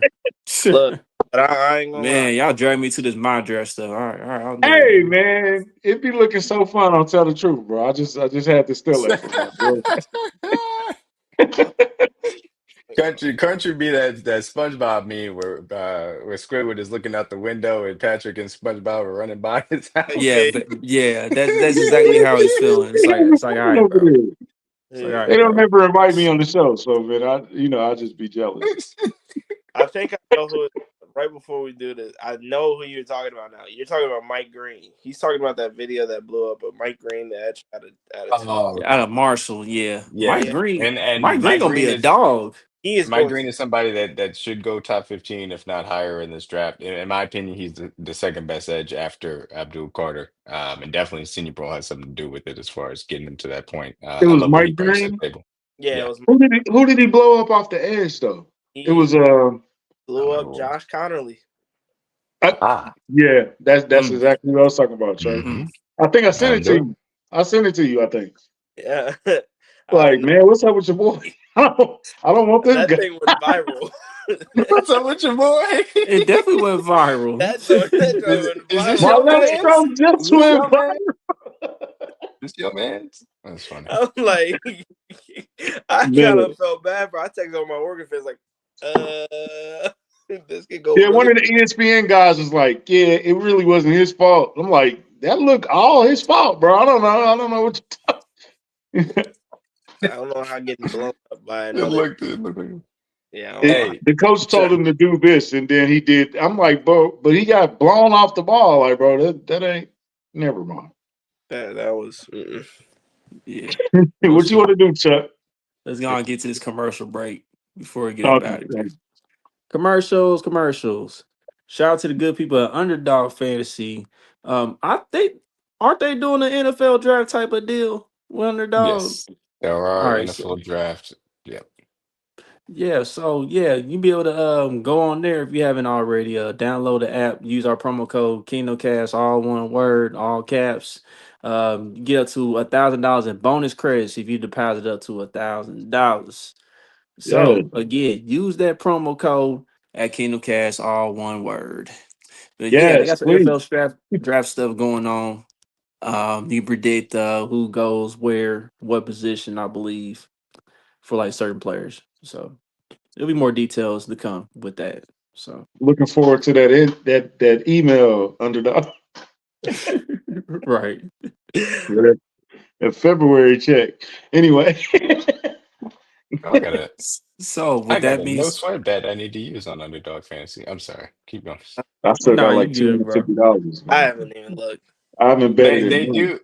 I will say they do also already have the NFL season over under projections over there on Underdog too. If you want to take some players for how Dang, so already? they get wow, they have Mahomes at 27 and a half passing touchdowns and 4,000 passing yards as Bruh, his it's Over, over. April. They got this over on stuff that already. 27, bro.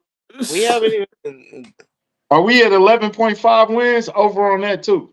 That's Don't crazy. they don't have team stuff. That is obviously our team win total. Uh, Oh, okay. but yeah. Right now that those are the only things that they have Chiefs related. But obviously you can do Jamar Chase stuff, Lamar Jackson stuff, Justin Jefferson stuff, Jalen Hurts stuff. They got Jalen Hurts at 12.5 rushing TDs. So if you think the tush push is getting banned, take the under. It's Man, not good. they keeping the tush push. But anyway, I'm Man, telling you, they are going to quietly trying to get this shit pushed through.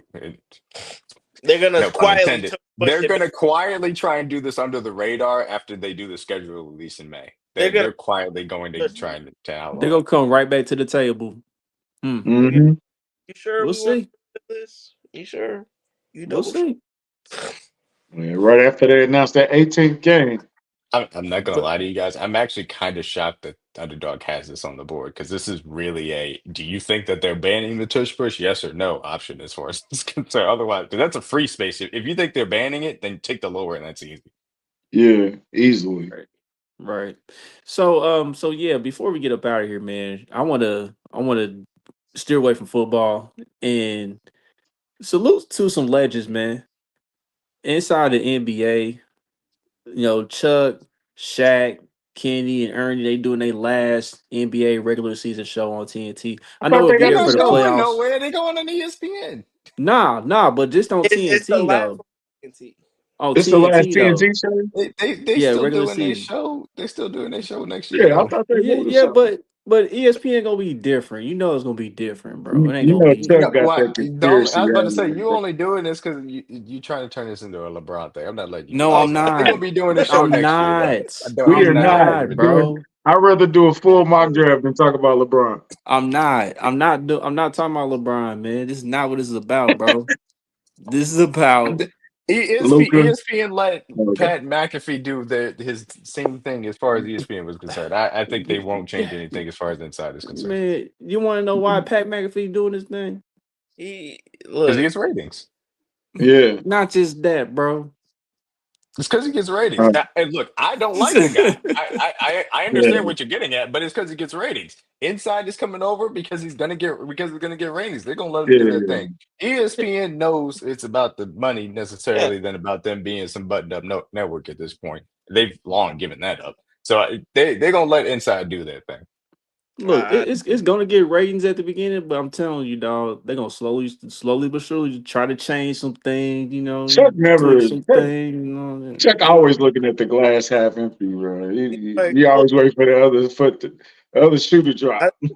I will say, I said it was. I'm just saying.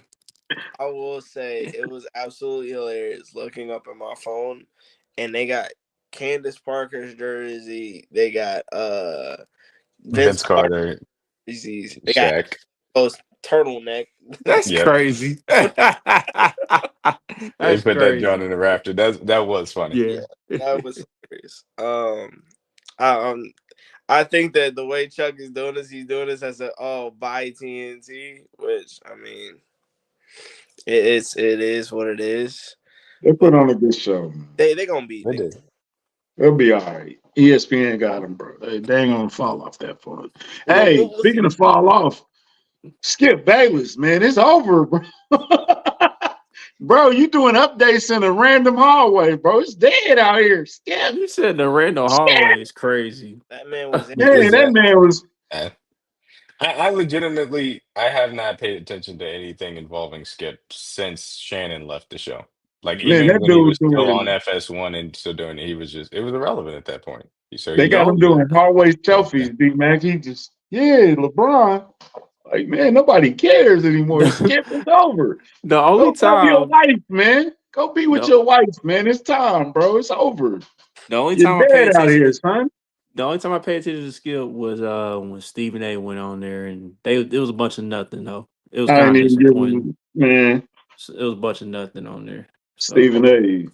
said he running for president, bro. It's over when you start saying stuff. And he told me that after saying Skip turns to Richard Sherman, which I love Richard Sherman. I think he was a great corner. Everybody who knows the beef between him and Skip was absolutely legendary. I never thought that was actually gonna pan out. Like the people who he had on his show, no disrespect to them. We had Keyshawn, Michael Irvin, and Yeah. and Richard Sherman. Yeah, Yeah. Come on, boy. undisputed. Yeah, You knew that wasn't gonna FS work. FS1 knows that it has two superstars, and they doing other stuff. Like it's cool that they're doing the Chase Daniel. Shout out to the Mizzou legend Chase Daniel. They obviously doing the Shady McCoy. They got Joy Taylor on there, et cetera, et cetera. They know they got two shows. They know that they got First Things First because of how great that trio is, and they know they got Colin Cowherd. They know they got those two Titans, and they own the afternoons as a result with them. But That's it. they ain't got much else out of that. They ain't got nothing else. Yeah. Because Part, I'm about to say part because of Chiefs Kingdom, because every time they bring up the Chiefs, we always happen to blow it up even more. Right. I mean, look, we always are going to support Nick Wright. Unfortunately, they got Danny Perkins dealing with Craig Carton's dumbass, so that's a little bit of an issue right now. But other than that, like that's all they got. Man, Craig Carton is terrible. How the hell he get a show, man? Why do hated people it. like that get a show, dog? I wondered that same question with Jason Whitlock. Skip Bayless laid the blueprint though, bro. You find something you hate on it, Nah. and Craig you keep Carton going. is complete ass, bro. Skip, he will go out the deep end sometimes, but sometimes he'll hit on some points too. Man, I was watching Craig Carton don't be hitting on anything. I was watching one of my old first takes with not first take, I don't know, whatever that show was called. Cold Pizza. And he was Cold going Pizza. off on Chris Carter and I was like, you're talking to Chris Carter, you know that, right, Skip? He was telling Chris Carter he was wrong about football. Like, brother, you're wrong. Look, the quote of famous guy, know you're wrong and shut your mouth. What are you doing? It was absolutely ridiculous. The time when, everybody knows the clip of what really started to de-escalate, which I knew that was for a minute, from the DeMar Hamlin situation to where he was sitting over here trying to compare Shannon's career to Tom Brady. And that was crazy. Bro, you shouldn't want to win a debate that bad with your friends. Yeah, brother. But I gotta get on Shannon though, because Shannon, like, man, I ain't taking my I put my glasses back on just because you told me to. Like, Shannon looked like a punk in that situation. I'm sorry. Well, look, I think that moment definitely fractured what they had, and it was over. Like, oh, I know. Oh, that's the start of it. That was the end of it. It was over. It's time to move on. Which I don't blame him. Yeah, and he's got the Club Shay Shay thing, and obviously he's got an entire playing career, and then obviously now he's got the ESPN thing. So he was right to do so. And we've seen what happened to Skip after he lost Shannon. Yeah. So he's doing selfie camera takes in the hallway. That's what he's doing now. I had a Vanderbilt hat on talking about NBA. I said, yep. Anyway, so we're not doing the mock draft because I don't want to do it. But anyway, I think basically I can speak for the room and say we are ready for the draft. This is man, Jesus Christ. The NBA, the NFL knows how to build anticipation for something. And then right after go ahead. What are we doing? We doing a draft? 3 rounds. We're doing 3 rounds. I know how I know how much you want to do this. Just tell me what you want to take. Go ahead. Okay, who on there? I can't see. We got Nolan. We got here. I'll make it big for you. We got this is the kid in the candy store right now. We got Nolan. We got Josh Connolly Jr. You tell me where you want to go. He is a kid in the candy store right now. He's feeling great. Yeah, I'm gonna go with. Is Harmon in? Best player available. What? We got Nolan. Let's go, Nolan. Okay. Chris Jones loves me. I don't want that trade. Sometimes the trades be like, man, I ain't trading you for next year. What does that got to do with this year? Oh, I could go Landon Jackson right here. If they want to trade back and get a 2026 pick, I'm not mad at that. Keep going. Versus something. Landon Jackson, Jaden Higgins, Quinshon Judkins, Trey Harris, Darren Porter. If you want a corner, you can take Shamar Turner. Intriguing. I'm gonna go. Oh, I can.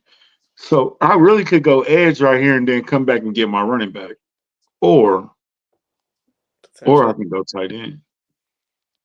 I mean, you could do it and it's I'm still be not the biggest Elijah Arroyo fan personally. I don't like him necessarily this early. That's just Let me. me let me And the please the fans and go uh Kid Cudi, whatever his name is. Quinchon. Quinchon? He Kid said Yeah. Cudi. Kid What is his You Cudi. name? meant Hold by on, Kid hold He Cudi? on. called him I Kid didn't know Cudi. what you What meant the by hell? Kid Kid Cudi. Cudi, hold I on. What the seen hell? Chiefs My man concern Kid. calling him Kid Cudi or something. Oh Kid gosh. Cudi. So it's basically saying people personally, I'd go Trey Harris. Let me check the tackles. There's nobody I would take this early. So yeah, personally, this pick would probably be Trey Harris out of these options for me. But I'm just get Jaden Higgins, got Xavier Watts, Jack Sawyer's a 3 down or really a 2 down edge. Savai is an interior offensive lineman. Darian Porter's a quarter. Isaiah Bond, Lord knows what's going on with him right now. He's Still off the got Charlie board. Birch. Too early for Farmer. Yeah, I'm not going with Nolan. We just took Nolan. let's go Trey Harris. Yeah. Look, I'm about to say if we take That's a dope draft, bro. if you even think about taking if you even think about taking Isaiah Bond, DG gone. Yeah, Bond's he out gonna the lose it. Bond's out the conversation now. That's over. That's Oh dead. yeah. Yeah, Bond is such a And Especially see, mystery, where they just dog. had him going. Look, I'll be honest with you. Obviously, you talk about maybe going off and tackle Trapilo, more so than Milam as far as this is concerned. But also, I think they have Grant. They got Grant as interior offensive lineman. He's a tackle, in my opinion. Um, do I you would like almost, Emory Jones from LSU Emery. in the third? yeah. Third, fourth? He's I primarily mean, a right though. He's a he's a right. right tackle. He's He's a a right. Oh, never mind. Never mind. He's a right. He's a what? right. I don't want no. I don't want no more. I don't want no more right tackles moonlighting as left tackles, bro. I'm over Right, that. that's the thing. If you were to take a Cam Williams, who I would say more so in the third, then he or Ozzy Trapilo because he's a right tackle too. You know that he's training to be Juwan Taylor's replacement in 2026, which I think taking at 95 is fair value if you wanted to go that route and take that guy. What I was going to say is honestly, based on this board, I would be perfectly fine at doubling up a defensive line because any one of these three guys would be great value at 95, even if you already had taken Nolan. Honestly, I'd be very So tempted yeah, to do that. you got Farmer, you got Walker. Who would you take out of that though? Or Out Lott of these, too? I was gonna say, out of these three guys, Norman Light would be my highest guy. Then it would go Turner, then Farmer. But you can't go wrong with any of these three guys, in my opinion. Corner's been kind of picked over. Um, I can go tight end, Kobe at if you nah. wanted to, Kobe don't be lasting until 133 though. if you wanted to go Ferguson, you could also do that. I'm also going to say this. I know people really like Kobe. Kobe isn't a fit for what Spags wants on the corner. I know he went to Kansas and stuff, but people do have to come to terms with that. He is not what Spags wants in a corner. He just isn't. He's not. We need a physical corner He's who's not gonna miss tackles. more at a. If you're asking out of any of the Kansas players, it's probably a little bit more Mellow Dotson than you're looking for Kobe. Yes, Dodson is more so that I guy. tell you, like Melo. It, it, if I was so either for me, well, I do like Makuba a lot. If this was me, I would say unless I'm doubling up on defensive line, I would probably go Charles Grant, but it's up to you. Or Terrence Ferguson if you want tight end. But we already took a running back and a wide receiver, so I don't think we need to do that.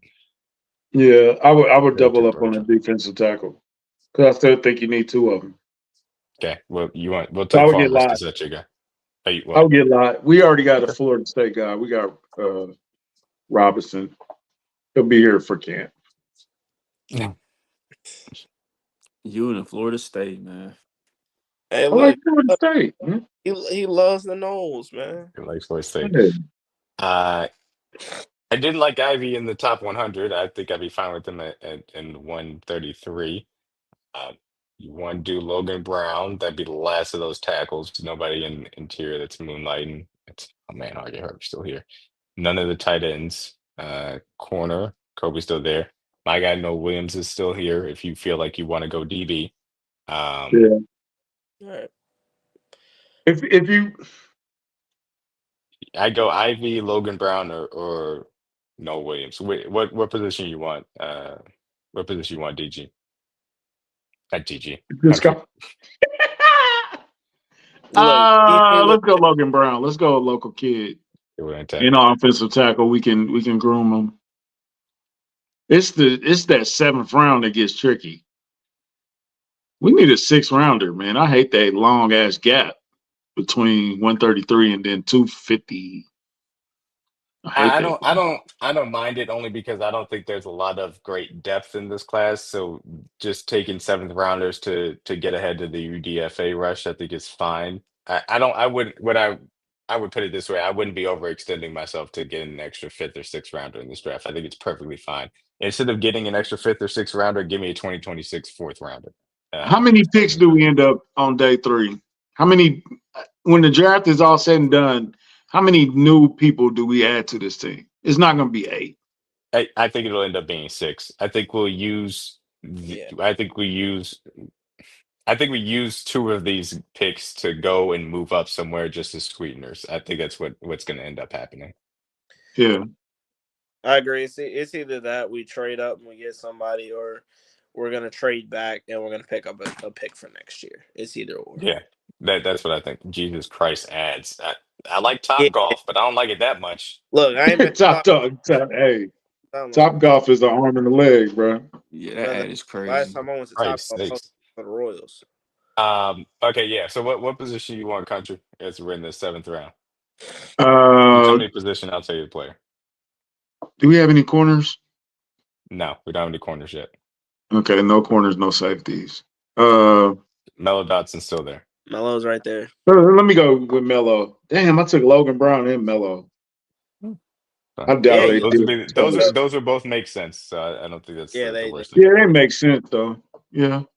look. Where's Jimmy Horn at? I need him. You want Well, Jimmy Horn? He might be off the board, but we'll take a Is look. he off the board No, already? he's not. He's not. You want to take Jimmy Horn? good. And I already doubled up on defensive tackle because normally I'll be getting stackouts at the end. But Right. You might want to go ahead and go get a safety here. Maybe you get you a little Yeah. hand. who's out there? What's the kid? Woodson? Is he gone? Craig Woodson's still right here. You can take him if you want to. Hey, go ahead. Okay. That's a solid ass drive, bro. Yeah. Some people might, according to this website, clearly doesn't like the fact you took Jimmy, but hey, That's fine with me. It's I would be Trey, if extremely we came excited. back with this, would you be excited about this draft if we came I, back with it? I mean, I think that out of I definitely feel like Jimmy was definitely a very good wide receiver. So I think that me personally, I would love to have him. I'm to me, I would be ecstatic just by the first three. If you tell me Yeah. that in the first 3 rounds we're able to accumulate Walter Nolan, Quinshon Judkins, and Trey Harris, I'm saying give me your best and let me see how my team's gonna stack up. Yeah, That's good. I'm doing backflips over that top three. Like I already told you guys, I like Norman a lot in the second round, so obviously get him at 95 is a steal as far as I'm concerned. Um, Logan Brown, I think is a perfectly fine development tackle. He's a guy that you can work in and see if he can take over for Jawan Taylor in a year. So I'm cool with that. Yeah, Dotson, Horner, Woodson, I think those are all solid swings in the seventh round. So I'm good with this draft for sure, and I wanted to let country in on the fun a little bit. yeah. I think that at the end of this whole thing is like clearly country is very much so in favor of Big 12 and SEC football, which isn't surprising. Not a So bad place to Yeah, draft from. Chuck, how do you feel Yeah. about the draft? I mean, you can't go wrong with that. Yeah, I definitely like the draft. Um, it's pretty much solid overall. Like yeah. you can't really go wrong with what you just selected. Country, yeah, they so call me Country Veach or Country Roseman. I'll tweet it out so country doesn't mess it up again. Look, Um, yeah, You know me. I treat a link in a second. it's hilarious. Chris, that is funny that Sean you McCoy just said said he that. don't Terrible believe in take. Cam man. Ward as a Shady be cartoon. saying some off the wall crap on TV Uh, a lot, man. they the only one who well, got from us and still talk mess on us. appreciate you for coming by. We have Tell the Truth on Tuesdays, KingdomCast on Thursdays, and if you're a wrestling fan, also on Monday, Country has his podcast. So welcome to the group. I put up the wrong comment, but yeah, appreciate you for saying that we have a good show. Thank And you. look, Appreciate that. if Omarion Yeah, Hampton thank is you. your killer running back, then there's your killer running back. I don't know. Yeah, I cannot see the comments. I normally would put the comments up, but I don't know what this new setup we got. I don't like it. Yeah, yeah. I got the new setup too. It stinks, bro. Like, sure, I gotta fix it. But they Mine looks took the their same as it money on always time, does. though, didn't you, StreamYard? You took them like a Mine, thief in the mine looks night. mine looks the same as it always does. I don't know what y'all talking about. I don't. That, I mean, you got the latest update? What's the latest update? It looks the Uh same as it always oh. has. no, it's Um, different, bro. It's different. We can talk about that off camera. Though. yeah, we definitely talk Yeah, about that y'all off y'all got to camera. send me a screenshot of what it looks like for you guys. Yeah. All Yeah, right. because it's ugly. So yeah, that's gonna be a wrap, man. Trey, welcome to the family. You official. Great to have you on. We looking forward to hearing your new podcast. You gonna come out soon. The The Red red Shirt shirts. Podcast. Look, I Like think that it will be a great. The first episode is going to be great because I think that a lot of people who, if you saw the rumblings in the past, probably about almost around 24 hours with between Tennessee and quarterback Nico and Maliava, like Yeah, that right there. No matter like what happens there, especially if he were to hit the transfer portal, that would be a great start to the whole entire podcast. So it's gonna be a really fun season. I can't wait. bring that Yeah, that boy to is the zoo, interesting. please, for the love of God. Bro, if you don't pay that boy, he definitely in the portal. Yeah, that's gonna be interesting to see right there. Hey, we're gonna have to have a transfer portal conversation, bro. Because Uh, is it ruining the game? Is it helping the game? What is it doing? I mean, it's just again, you got that. It's a I say it's a health and a curse because you got some guys is you got two different types of portals. You got the spring, you got the winter portal. Uh, Especially the spring one is like it's not really NIL based. It's more you're not getting your playing time or you're just falling that far with the depth chart. So I mean, Mhm. like kind of is here and there. Of course, you're always gonna have the NIL aspect because again, now college football has changed. Like this is turning more into the NFL. You're gonna have to pay for your players. So Fact. if you don't pay for your players, they're not likely to try and want to suit up for you. And if they know that they got money elsewhere, they're more likely to dip. So That's the scary part because That's the scary the part. little guy getting pushed out. yeah, No more The little guy getting Cinderellas, pushed man. out. That's no some dead. Cinderellas. the reality of college football, in my opinion, is they either have to have a centralized system or everything's going to go to hell over time because when you introduce money to things and it's not regulated, that's what happens. Eventually, you reach a point in the system in which it's untenable. So either something bad is going to happen, in which then that's going to fix it into them figuring out it needs to be a centralized system, or eventually they're going to get to it where the most powerful teams just end up doing it. So I hope that they do it sooner rather than later, and that'll help things work out. But we'll see if that ends up happening. Yeah. So, All right. it's So Good on that's that, E. that's gonna be it for tonight's show, man. Like thank You- everybody for tuning in tonight. Don't forget to like, subscribe, comment, share all your social media platforms. If you're watching this on Twitter, hit the retweet and like button so you let people know where you watched it from. Till next time, we out, Cheese Kingdom. Yeah, and check us out on Spotify. The show will be available at least in the next 12 hours. Please check us out on Spotify. Chuck probably Thanks. doing Yeah. it. Yeah. I'll let y'all later.